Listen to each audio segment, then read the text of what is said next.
Welcome back. I'm Michael Bull, and this is America's Commercial Real Estate Show. Today we're talking about technology for your space. This session is brought to you by this segment. It's brought to you by Plum Lending. Visit getyourplumloan.com. This is an amazing site where you can get like 6 quotes for a commercial loan very, very quickly. My guest is Chad Curry. He's Managing Director with the Center for Realtor Technology with the National Association of Realtors. And Chad, if we're going to pull in fresh air for our buildings from outside, I guess it's important to know what the outside air is like, right? Absolutely, yeah. And one of the projects that we're working on is with a group from the City of Chicago, the University of Chicago, and Argonne Labs. It's called the Array of Things. And these are nodes that have about 16 different sensors in them, 7 of them air quality, and they look like a beehive, and they go up on light poles. And they're going every other block or so. And in so doing, what they're giving you a sense of is the microclimate data.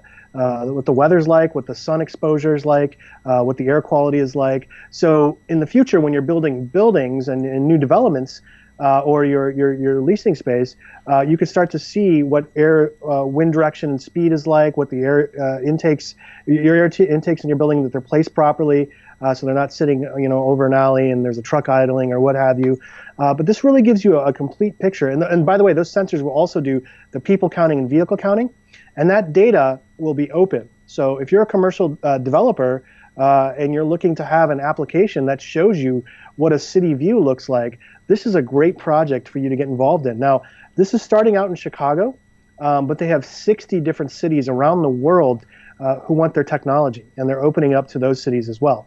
They'll have 500 total sensors up, concentrated in the downtown, south, and west sides of Chicago, looking at air quality, and we're hoping to get either 1 or 2 on our building here at 430 North Michigan to be a part of that project. And the ones that are up now, that's open source. People can access that information now. Great. Well, let's talk. The Chicago Data Portal is. Go ahead. They can get them on the Chicago Data Portal. Okay. Yeah, that's all I was going to say. That's excellent. So let's talk about some sources. So if I run a company, and I do, and I have a lot of people that I want to be healthy and happy and productive, or I'm building a building and I buy and sell buildings and help clients build them, we're going to get some more information. Is this all this information evolves and grows?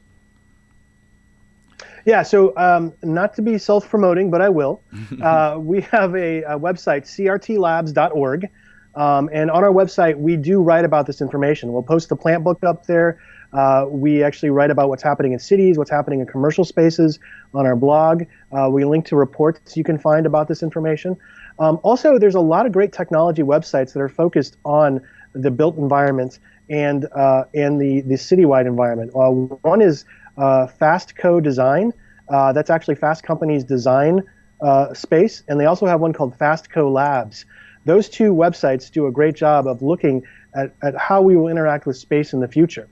Another website I would recommend is from a company called The Next Web, nextweb.com. They also look at what's happening in this space, and to find out more about the built environment, there's a lot of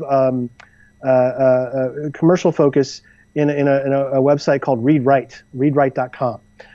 So they're really looking at the future and what's happening. And then the Atlantic magazine has one called CRT Labs, and that's citylabs.com, I believe, which also does the same thing. So there's a lot of opportunity to find out about these sensing technologies and what they mean for your business. Okay. And before you have to go, what would you leave as a parting tip for our viewers and listeners related to technology for the built-out space?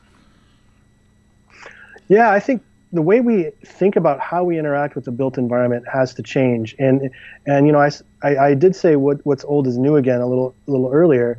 I mean, really thinking about the green space that you're offering, because what we're finding in research is that younger occupants of buildings are looking for a way to connect with the green space.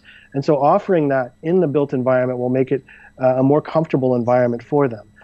So there's really inexpensive ways to do that.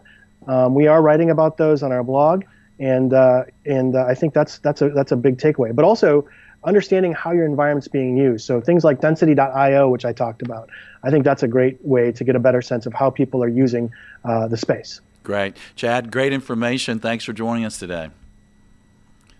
Thank you, Michael. It's been a pleasure. And if you'd like more information, we'll put these websites that Chad mentioned on the show webpage. So if you're driving down the street and listening to the radio, just visit commercialrealestateshow.com. We'll have them right there. And be sure and join us next week. We're going to talk to Integra Viewpoint 2017 authors. You don't want to miss that. They're flying down from New York to be here in Studio One to get their view of the trends that are going to shape commercial real estate moving forward. So join us next week. Until next week, be sure that you always lead, learn, and laugh, and join us for the Commercial Real Estate Show. Hey there, thanks for checking out the Commercial Real Estate Show. Don't miss a video of special interest to you. Be sure to subscribe below. And if you appreciate the videos, be sure and thank our sponsors. There's a link to more information about them in the description. For more videos, podcasts, and articles, check out CREshow.com.